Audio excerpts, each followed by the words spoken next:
మరోవైపు అల్పపీడన ప్రభావంతో ఏపీలో 3 రోజుల వర్షాలు కురిసే ఛాన్స్ ఉందని వాతావరణ శాఖ హెచ్చరించింది. దక్షిణ ఒడిశా, పశ్చిమ మధ్య వాయువ్య బంగాళాఖాతం ఆనుకొని అల్పపీడనం ఏర్పడిందని విశాఖపట్నం తుఫాను హెచ్చరికల కేంద్రం వెల్లడించింది. ఈ అల్పపీడనం ప్రభావంతో వచ్చే 3 రోజులు తేలికపాటి నుంచి మోస్తరు వర్షాలు కురిసే అవకాశం ఉందని తెలిపింది.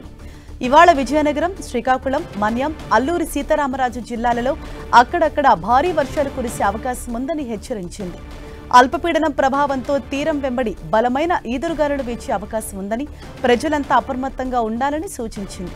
మత్స్యకారులెవరూ సముద్రంలోకి చేపల వేటకు వెళ్లొద్దని విశాఖపట్నం తుఫాను హెచ్చరికల కేంద్రం సూచించింది.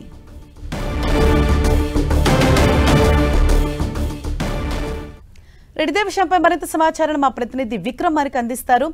విక్రమ్, ఏపీలో ఎన్ని రోజుల పాటు వర్షాలు కురవనున్నాయి? అలాగే ఏ ఏ ప్రాంతాలకు ఎక్కువగా అలర్ట్ జారీ చేశారు? ఎటువంటి సూచనలు చేస్తున్నారు అధికారులు?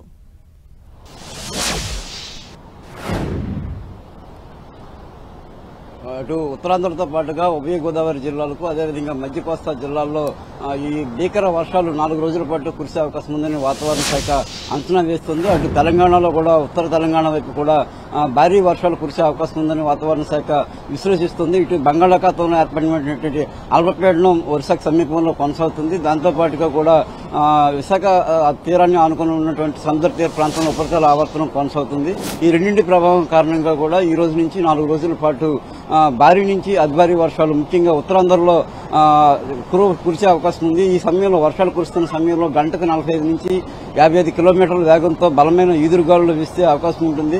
అదే సమయంలో ఉరుములు, మెరుపులు, పిడుగులతో కూడినటువంటి వర్షాలు కురుస్తూ ఉంటాయి.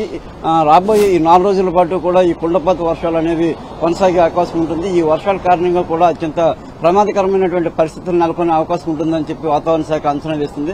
అంతేకాకుండా ఇటు ఉత్తరాంధ్ర జిల్లాలతో కాకుండా ఉభయ గోదావరి జిల్లాల్లో గత కొద్ది రోజులుగా వర్షాలు కురుస్తూనే ఉన్నాయి. ఇప్పుడు తాజాగా ఈ అల్పపీడన ప్రభావం కారణంగా మరికొన్ని రోజుల పాటు ఈ వర్షాలు కొనసాగే అవకాశం ఉంటుంది. ఉభయ గోదావరి జిల్లాల్లో కాకినాడతో పాటు మరికొన్ని ప్రాంతాల్లో అక్కడక్కడ భారీ నుంచి అతి భారీ వర్షాలు కురిసే అవకాశం ఉంటుంది.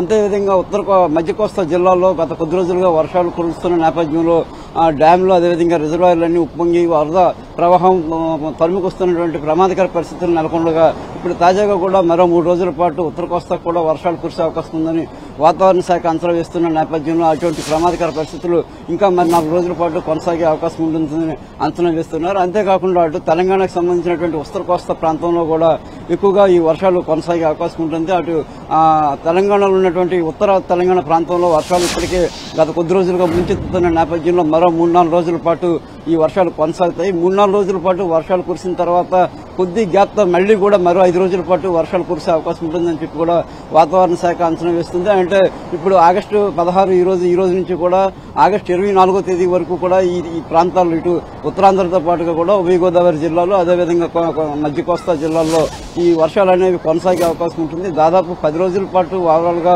ఈ వర్షాలు కురిసే అవకాశం ఉంటుంది. అయితే ఋతుపవనాలు ప్రవేశించిన తర్వాత విస్తారంగా వర్షాలు కురుస్తాయి అనుకున్న నేపథ్యంలో కొన్ని ప్రాంతాల్లో మాత్రం అధిక వర్షపాతం నమోదైంది. ఉత్తరాంధ్ర వంటి ప్రాంతాల్లో ఇంకా లోటు వర్షపాతం కొనసాగుతున్నటువంటి పరిస్థితి ఉంది. అయితే ఈ అల్పపీడనం ప్రభావం కారణంగా ఇప్పుడు భారీ నుంచి అతి భారీ వర్షాలు 4-5 రోజుల పాటు కొనసాగే అవకాశం ఉన్న నేపథ్యంలో ఆ లోటు వర్షపాతాన్ని అధిగమించి సాధారణ వర్షపాతాన్ని మళ్లీ ఏర్పడే అవకాశం ఉంటుంది.